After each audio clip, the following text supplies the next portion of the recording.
En la actualidad es muy frecuente encontrar en los suplementos dominicales de los periódicos y en multitud de revistas acertijos matemáticos como estos. Son muchas las personas de todas las edades que sienten auténtica pasión por enfrentarse con estos pequeños retos matemáticos. Son auténticos matemáticos aficionados. Si Fermat hubiese vivido en nuestro siglo, con toda certeza sería uno de ellos. De hecho, muchos le consideran el príncipe de los matemáticos aficionados. En nuestra excursión por la Luna encontramos un cráter que lleva el nombre de Fermat como homenaje imperecedero.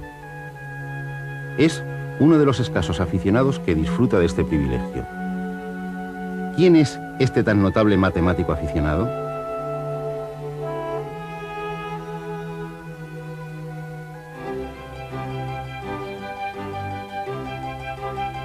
Pierre de Fermat nació en los albores del siglo XVII, en 1601, en Beaumont, un pueblo del sudoeste de Francia. Su padre era un rico comerciante de pieles, lo que le permitió realizar sus estudios de leyes en la Universidad de Toulouse, donde nunca destacó en matemáticas. Su actividad profesional fue la de jurista.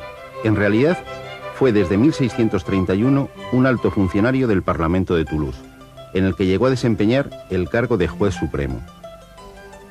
Ejerció este cargo hasta su muerte, en una época difícil en que las intrigas del cardenal Richelieu dominaban toda la administración francesa.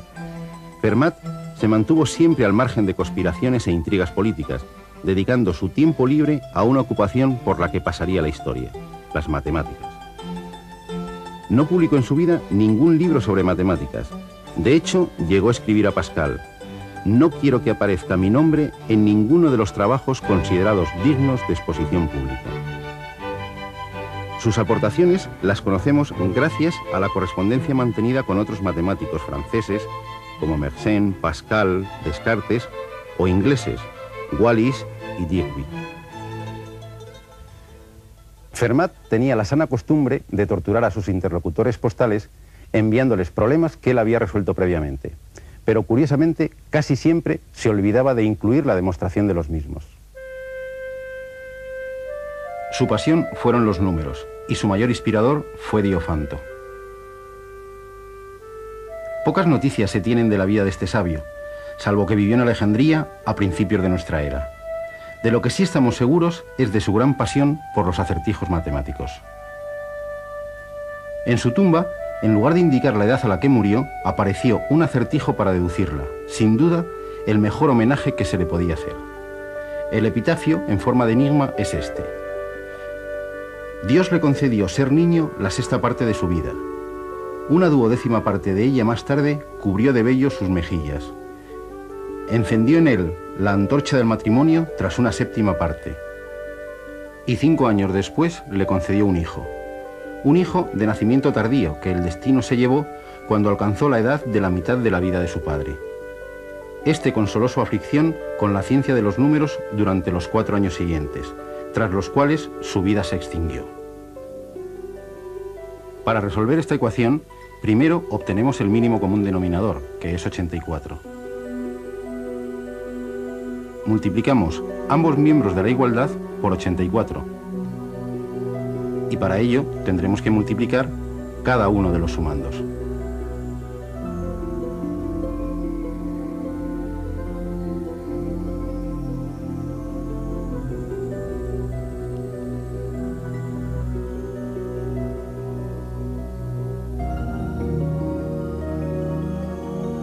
A continuación, simplificamos las fracciones obtenidas.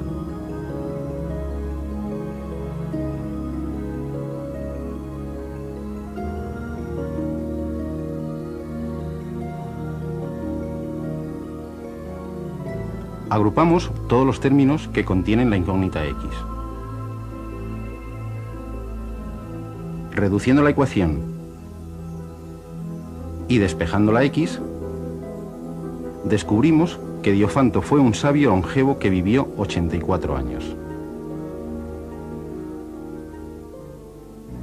Su aritmética constaba de 13 libros, de los cuales solo 6 sobrevivieron a la destrucción de la gran biblioteca de Alejandría, primero por los cristianos y luego por los musulmanes.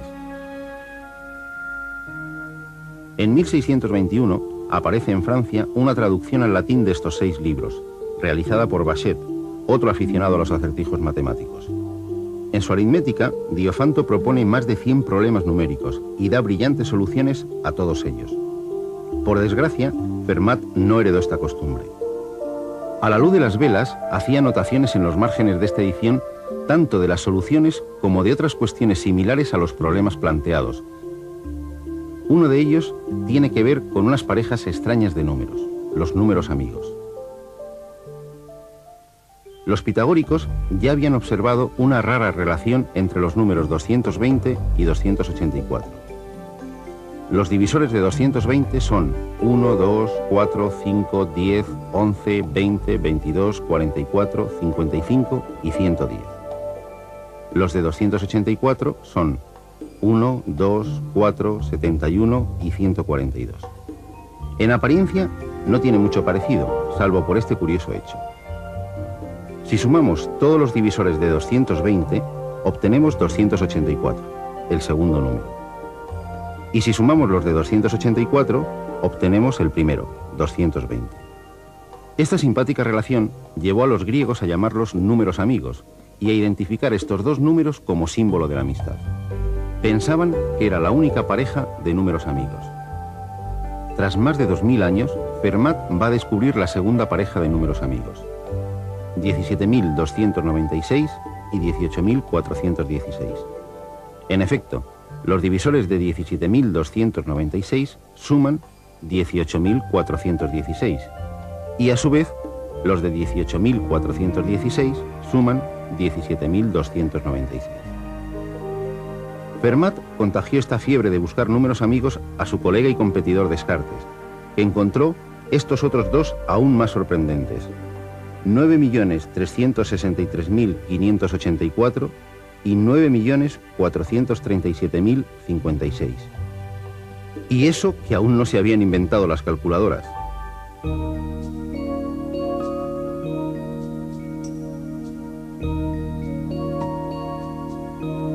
En su correspondencia con otros matemáticos, Fermat disfrutaba planteándoles problemas con sus descubrimientos, por supuesto sin darles la solución. Así descubrió y demostró que el número 26 es el único que está comprendido entre dos enteros, que son respectivamente un cuadrado, 25, 5 al cuadrado, y un cubo, 27, 3 al cubo. Retó al matemático inglés Wallis a demostrarlo. No es extraño que sus colegas se debatiesen entre la admiración y el odio. Fermat se limitaba a escribir sus descubrimientos en los márgenes de la aritmética de Diofanto. Por fortuna, su hijo recopiló estas notas y realizó, tras la muerte de su padre, la edición más famosa de la aritmética, una edición que incorporaba a los resultados de Diofanto 48 notaciones de Fermat. Gracias a ello, conocemos hoy resultados tan sorprendentes como este, relacionado con los números primos. Los números primos son los que no tienen divisores distintos de la unidad. Hay dos grandes familias de números primos. Unos son de la forma 4n más 1, 5, 13, 17, 29, 37, 41. Los otros de la forma 4n más 3, 3, 7, 11, 19, 23, 31. Fermat descubrió que todos los de la primera familia se pueden escribir como la suma de dos cuadrados.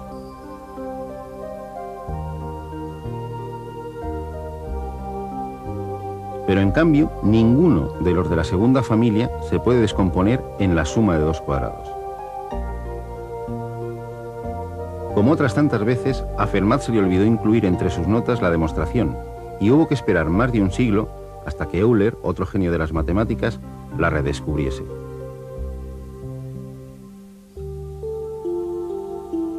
Pero será otra notación en el margen de la aritmética, relacionada con el teorema de Pitágoras, lo que va a hacer pasar a Fermat a la historia.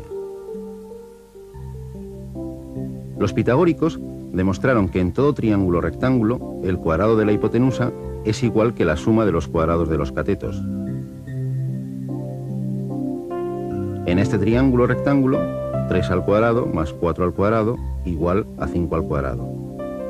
Decimos que los números 3, 4 y 5 son una terna pitagórica. Y no es la única. 5 al cuadrado más 12 al cuadrado igual a 13 al cuadrado. 40, 96, 104 es otra terna pitagórica. De hecho, hay infinitas ternas pitagóricas formadas por números enteros. Los babilonios ya conocían unas cuantas.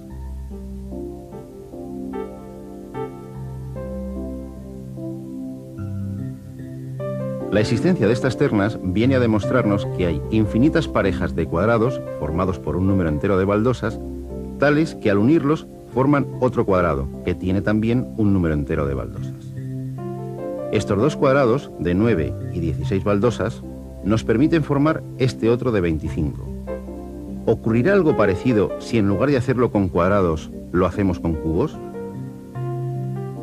Si reagrupamos los cubitos de los cubos de 3, 4 y 5 unidades de lado, podemos formar un cubo mayor de 6 unidades de lado. 3 al cubo más 4 al cubo más 5 al cubo es igual a 6 al cubo. Y no es el único caso. 7 al cubo más 14 al cubo más 17 al cubo es igual a 20 al cubo.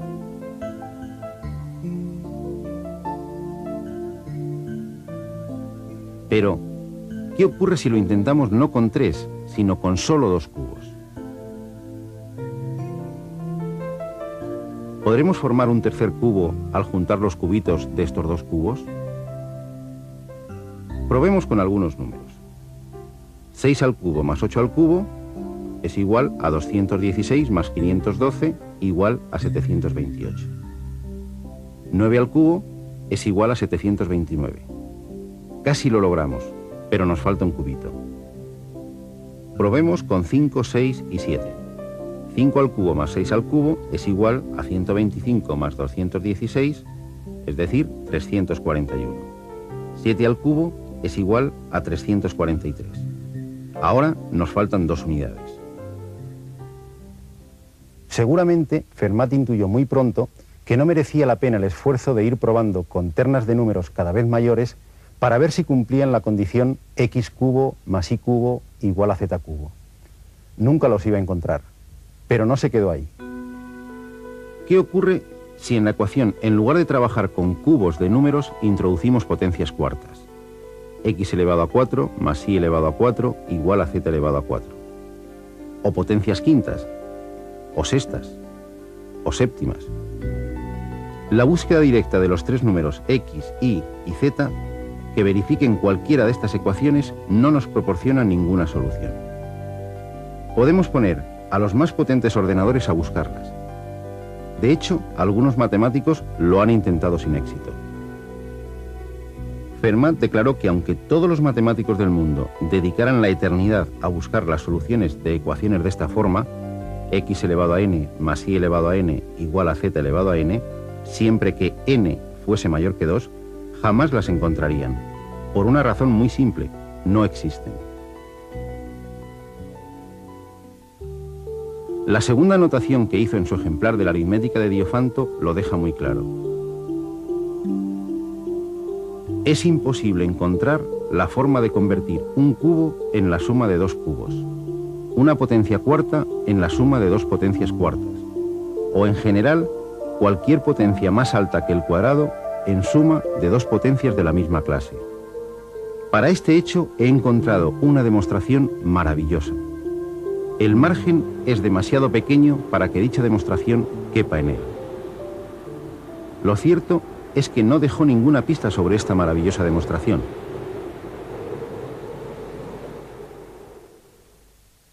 ¿Qué significa una demostración maravillosa? Fermat, como buen creador de enigmas, nos deja con el alma en vilo. Todo sugiere que la demostración no es excesivamente complicada, pero sí lo suficientemente extensa como para que no quepa en el margen del libro. ¿Llevaría razón Fermat o por primera vez estaría equivocado? Y comienza la búsqueda.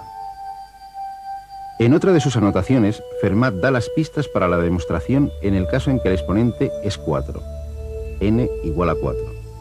Utiliza un ingenioso método conocido como descenso infinito.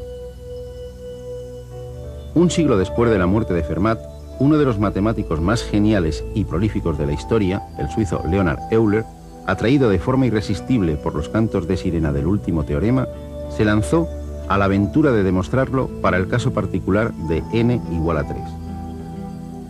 Y salvo un ligero error, subsanado unos años después de su muerte, podemos decir que lo consiguió. Es decir, demostró que no existe ningún cubo de dimensiones enteras que se pueda descomponer en otros dos también de dimensiones enteras. La ecuación x cubo más y cubo igual a z cubo no tiene soluciones enteras. Que el teorema sea cierto para n igual a 3 y n igual a 4 significa que también lo es para sus múltiplos, 6, 8, 9, 12, 15, 16... El siguiente reto era conseguirlo para n igual a 5. Hay que esperar 75 años hasta que dos matemáticos franceses, Dirichlet, un anciano con más de 70 años, y Legendre, un joven de apenas 20, conquisten por separado esta cima. 15 años después se conquista el exponente 7. El protagonista, Gabriel Lamé, que creyó haber encontrado un método general para cualquier exponente. Como muchas otras veces a lo largo de la historia, el método contenía serios errores. A mediados del siglo pasado, Ernst Kummer creó una nueva teoría, la aritmética de los enteros ciclotómicos, que le permitió demostrar el teorema para casi todos los números primos menores que 100. Solo 3 de estos números primos se le resistían, 37, 59 y 67. Y por supuesto 74 por ser múltiplo de 37. Todo parecía indicar que al final Fermat llevaba razón. Desde 1970, potentes ordenadores han conseguido demostrar que la ingenua ecuación x elevado a n más y elevado a n igual a z elevado a n no tiene soluciones enteras para exponentes menores que 300.000. Pero esos no son todos los números enteros.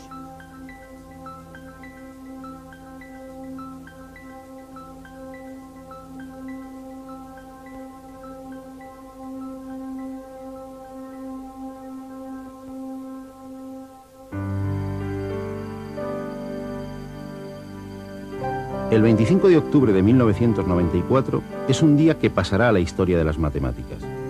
Ese día, un joven matemático inglés, Andrew Wiles, presentó dos manuscritos, unas 130 páginas en total, que contenían por fin la demostración del último teorema de Fermat. Un año antes, Wiles había ocupado las primeras páginas de todos los periódicos del mundo, y es raro que esto le ocurra a un matemático. La noticia saltó cuando, en la tercera de una serie de conferencias que dio en Cambridge, anunció un resultado que conducía directamente a la demostración del teorema.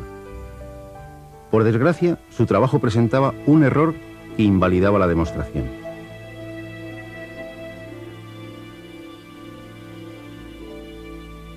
Tras un año de esfuerzo obsesivo, Wiles volvió a ocupar la portada de los periódicos, pero esta vez sin ningún error de por medio. Por fin, tras más de 350 años de intentos de los mejores cerebros del planeta, el reto matemático más popular de la historia había sido superado. La ecuación x elevado a n más y elevado a n igual a z elevado a n no tiene soluciones enteras cuando n es mayor que 2. Pero una duda nos sigue martillando la cabeza. ¿Será cierto que Fermat había encontrado una maravillosa demostración de este mismo resultado? Y si es cierto, ¿cómo lo hizo? Wiles tuvo que utilizar unas técnicas matemáticas descubiertas a lo largo de los siglos XIX y XX, inaccesibles por su complejidad para la mayoría de los matemáticos actuales. Por supuesto, muy alejadas de los conocimientos matemáticos de la época de Fermat.